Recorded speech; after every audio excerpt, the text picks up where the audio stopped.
আমি রসুন ভাতিজা, তোর হার্টে যদি ব্লকেজ আসার চিন্তা করে তবে আমার একটা কোয়া প্রতিদিন খেয়ে দেখ, রক্তনালী হবে হাইওয়ের মতো ক্লিয়ার।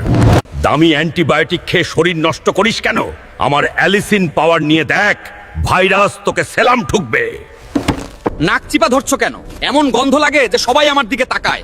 মুলা খেয়ে তুচ্ছ আচরণ করছো, ইজ্জত তো একেবারেই রাখোনি।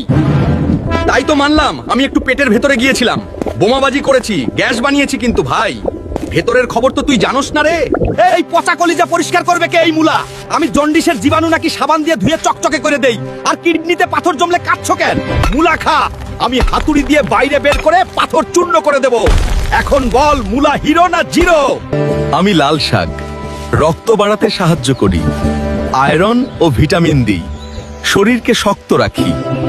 আমি কচু শাক, আয়রন ও পুষ্টি দিই, হজমে সাহায্য করি, শরীরকে শক্ত রাখি।